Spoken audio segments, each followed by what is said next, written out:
Ya, halo pemirsa, apa kabar Anda hari ini? Langsung dari studio IDX Channel Jakarta, saya Prasetyo Wibowo kembali hadir dalam Market Review, program yang mengupas isu-isu penggerak ekonomi Indonesia.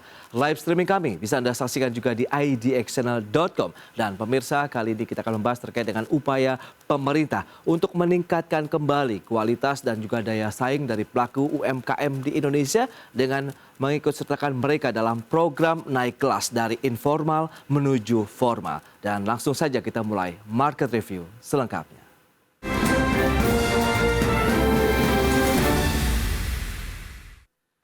Ya, pemirsa, Kementerian Koperasi dan UKM saat ini tengah mendorong percepatan transformasi usaha mikro dari informal ke formal. Langkah ini guna mewujudkan UMKM naik kelas dan data tunggal usaha mikro kecil menengah atau UMKM di Indonesia. Pemerintah dalam hal ini, Kementerian Koperasi dan UKM terus mendorong percepatan transformasi usaha, khususnya usaha mikro dari informal menuju formal. Langkah ini untuk mewujudkan data tunggal usaha mikro kecil dan menengah atau UMKM di tanah air, sekaligus membuat pelaku UMKM naik kelas. Saat ini, usaha mikro masih mendominasi struktur ekonomi Indonesia dengan porsi 99%, sedangkan 1%-nya adalah usaha besar. Sehingga masih banyak tantangan yang harus diselesaikan yang membuat UMKM masih belum bisa naik kelas.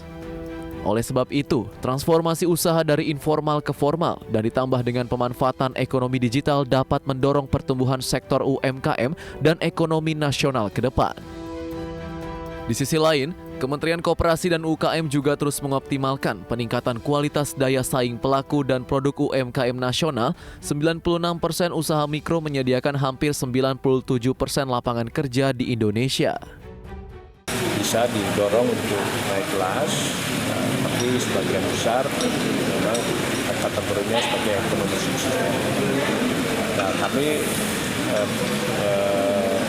memahami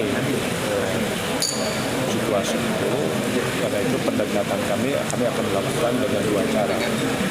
Satu, yang memang tidak bisa naik kelas akan melakukan pendekatan bagaimana mereka tetap bisa berusaha, mereka bisa menghidupi keluarga mereka dengan mengakses pembiayaan yang lebih mudah.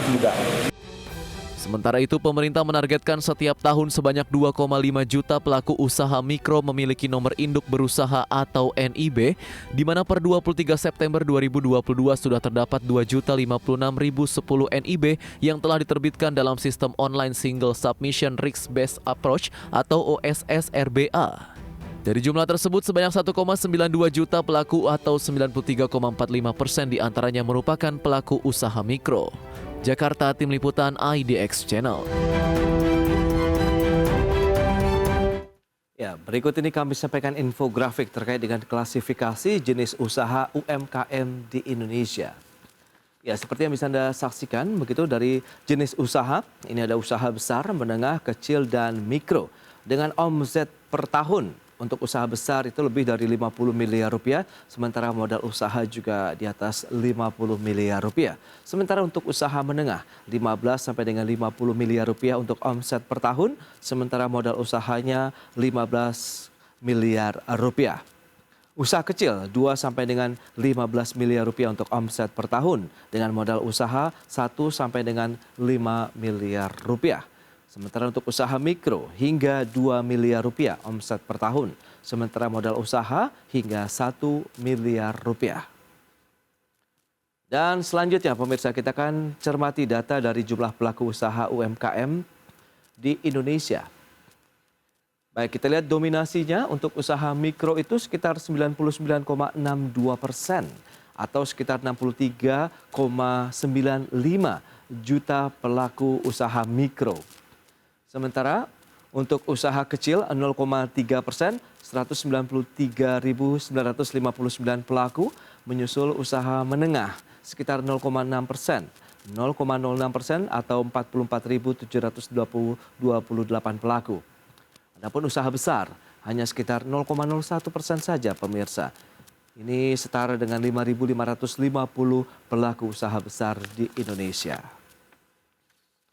Dan selanjutnya Ini adalah gambaran umum dari UMKM di Indonesia, di mana ada total lapangan kerja ini 99,9% dan total tenaga kerjanya 96,9%. Adapun kontribusi UMKM terhadap PDB nasional 60,5% dengan kontribusi UMKM terhadap ekspor non-migas 15,6%.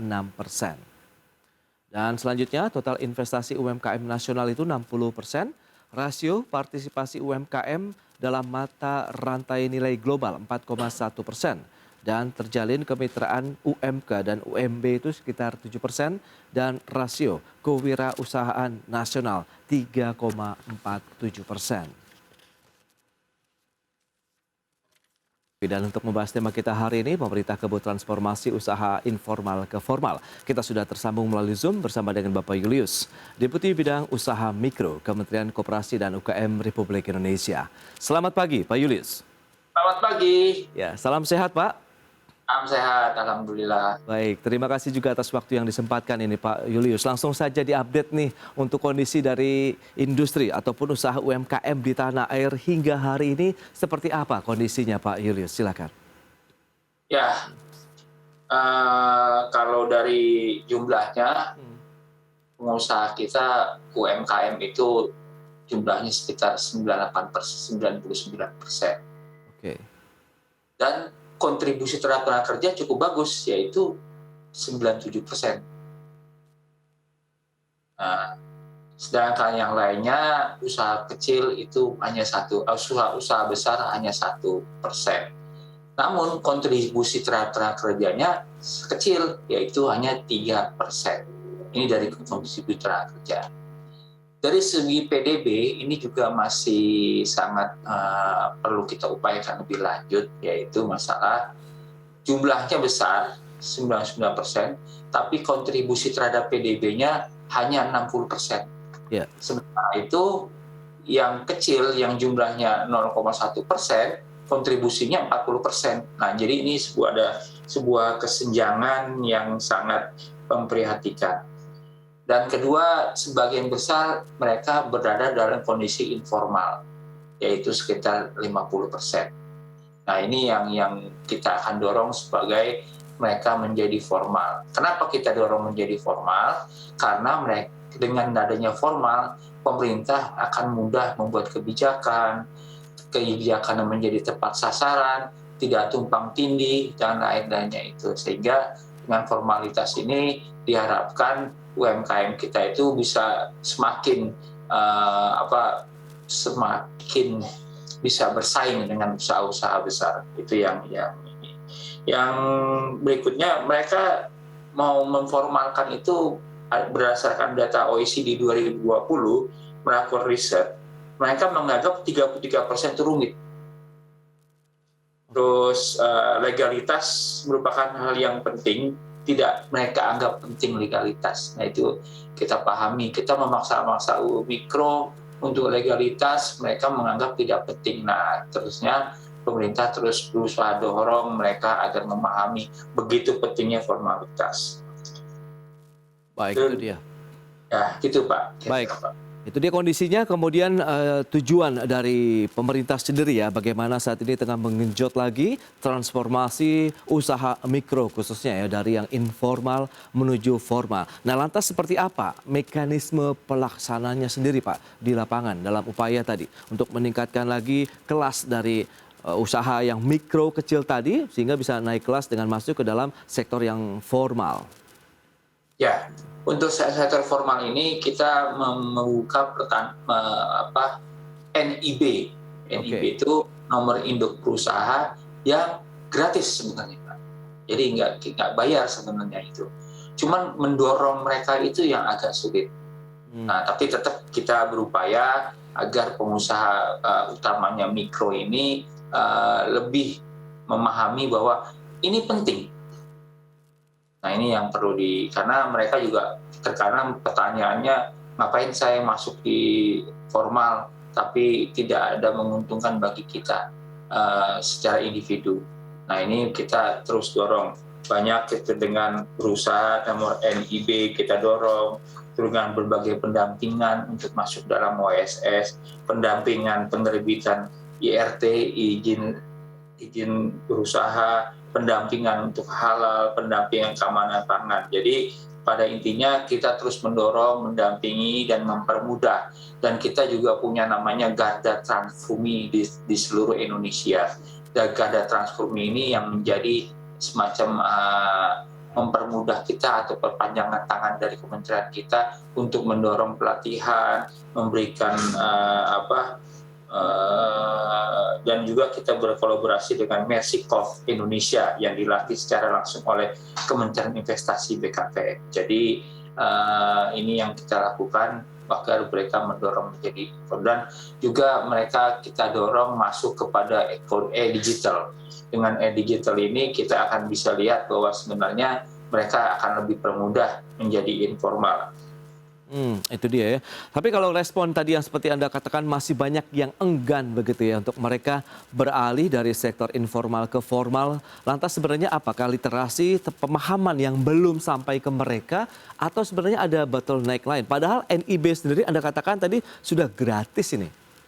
Nah begini Pak, kita tahu bahwasannya mereka itu hampir ada 99%, itu satu. Dan jumlahnya cukup banyak, 97%. Tapi persoalannya adalah SDM mereka sangat terbatas. Satu. Kedua, mereka berusaha itu bisa dikatakan masih berprinsip subsisten. Subsisten itu gimana? Maksudnya, ya mereka asal hidup aja. Yang penting besok bisa makan. Kan? Nah ini yang menjadi persoalan. Jadi bahkan kalau kita mau angkat mereka menjadi kecil dan mikro, mereka belum tentu mau dan masalah enggak. Nah ini yang dilakukan oleh kementerian kita, bagaimana terus mendorong mereka merasa formal itu penting dan kita melakukan pelatihan, sosialisasi dan lain-lainnya. Nah yang paling penting adalah mereka pengusaha kita kebanyakan yang mikro itu berpikirnya masih subsisten, yang penting besok masih bisa makan.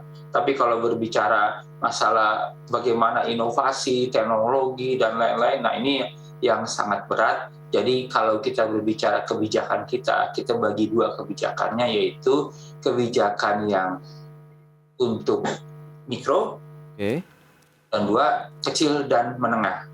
Sifatnya mikro itu kita bahasakan namanya light touch. Kita memberi kemudahan mereka berusaha, memberi kemudahan ada lapak-lapak penjualan, ada dalam rangka penjualan di pasar, kita akan permudah. Nah, dalam rangka untuk menaikkan kelas itu kebijakannya adalah bagaimana mereka menggunakan teknologi, ekspor dan lain-lain itu ada pada pengusaha kecil dan menengah. Jadi itu dua strategi besar yang kita lakukan untuk itu. Nah, utamanya saat ini kita memformalisasikan pengusaha mikro. Gitu. Nah, lantas seberapa banyak Pak pelaku usaha yang dalam kategori usaha mikro tadi begitu? Saat ini jumlahnya berapa? Kemudian sudah berapa banyak juga mereka yang naik kelas tadi dengan menggunakan kebijakan ataupun program yang diterapkan dari Kemenkop UKM sendiri? Ya, kalau dari segi jumlah dalam beberapa tahun ini masih tetap mikro itu 98%. Kecil menengah itu 1%. 1%-nya lagi pengusaha besar. Nah ini memang merangkaknya agak lama Pak. Itu dia. Itu yang sempat disampaikan Pak Menteri begitu bahwa mencoba untuk memecahkan gelembung tadi ya di usaha mikro ini supaya mereka bisa pecah kemudian masuk kelas dalam menengah dan besar begitu ya Pak? Ya, sekarang kita berupaya untuk itu. Kita sudah melakukan digitalisasi. Sudah ada sekitar 20 juta yang onboarding. Baik, pemirsa, semakin menarik perbincangan kita mengenai usaha UMKM, mikro, kecil, menengah di Indonesia yang terus dikebut juga oleh pemerintah supaya mereka bisa naik kelas dan sumbangsinya ataupun kontribusinya terhadap pertumbuhan ekonomi nasional juga semakin baik ke depan. Baik Pak Julius, kita akan lanjutkan kembali perbincangan. Kalau kita cermati dengan beberapa tantangan yang sangat mendasar ya, kalau kita cermati dari sisi bagaimana pemahaman mereka untuk bisa naik kelas ini juga perlu usaha yang mungkin struktural dalam artian dari sektor pendidikan dininya di sektor kewirausahaan ini juga yang harus terus ditingkatkan. Lantas bagaimana upaya dari Kemenkop sendiri? Apakah juga menjalin kerjasama dengan kementerian lain ataupun mungkin lembaga negara lainnya, Pak Julius? Silakan. Oke, untuk kewirausahaan kita menjalin kerjasama dengan Kemendikbud. Oke. Jadi kita harapkan Kemendikbud itu bagaimana istilahnya berupaya membrainstorming apa istilahnya pengusaha-pengusaha kecil itu, dan ini harus dimulai dari sejak lahir. Oke. Pendidikan rendah sejak SMP. Nah, ini yang bisa berubah. Dan kita saat ini punya target bahwasannya kewirausahaan ini masih di bawah 4%. Nah, kita akan punya target tahun 2024 itu mencapai sekitar 4% yang semuanya semangat berwirausaha. Dan kita kalau dibandingkan negara-negara lain, kita masih jauh tuh semangat kewirausahaan kita. Jadi kita bedakan di sini UMKM dan kewirausahaan. Jadi kewirausahaan. Jadi nggak semua UMKM kita itu mempunyai semangat kewirausahaan yang saya seperti katakan tadi. Mereka pokoknya besok bisa makan ya cukup, udah nggak mau lagi mereka diangkat sebagai mau menjadi naik kelas dan lain-lain. Itu agak sulit memang untuk melakukan itu. Makanya kita tadi fokus untuk yang kewirausahaan dan UKM. Kita baru mulai berupaya mendorong mereka ekspor dan lain-lain. Tentunya yang kecil juga kita melakukan itu, tapi fokusnya adalah yang besar-besar itu. Dan kita tahu upaya untuk melakukan transformasi usaha mikro begitu ke formal begitu adalah untuk bagaimana mewujudkan ini data tunggal dari usaha UMKM di Indonesia. Lantas seberapa pentingnya sebenarnya data, Pak, bagi pengembangan sektor UMKM di Indonesia? Ya, benar. Data ini sangat penting. Ya, yang memenuhi kualitas data Indonesia, prinsip standar meta yang bisa digunakan secara keseluruhan. Kenapa data penting itu? Karena kita tahu bahwasannya data tersebut kita bisa memetakan UMKM itu by name dan by address. Ini yang paling penting. Kenapa kita butuh itu? Agar kebijakan-kebijakan kita itu mendapatkan tepat sasaran, tidak tumpang tindih. Kejadian selama BLT BPUM kemarin itu banyak data-data yang terus terang masih tumpang tindih, sehingga ada yang tumpang tindih dan juga tidak tepat sasaran. Yang kita lihat sebenarnya mendapatkan itu, saya lihat masih sebenarnya mereka cukup mampu secara umum. Nah, ini yang makanya kita tahun ini mendorong ada data tunggal, yang mana kita sudah bekerja sama dengan BPS, kita sudah minta enumerator untuk mencarinya itu, dan sekarang sedang proses, dan harapannya mudah-mudahan tahun depan sampai 2024 kita sudah mencapai data tunggal by name dan by address, juga omset dan juga sales dan lainnya itu. Oke. Dan apakah juga ini memiliki korelasi yang kuat juga dengan upaya pemerintah untuk melakukan digitalisasi sektor UMKM dengan pengembangan tadi, Pak, untuk meningkatkan lagi kelas UMKM mikro tadi dari informal ke formal?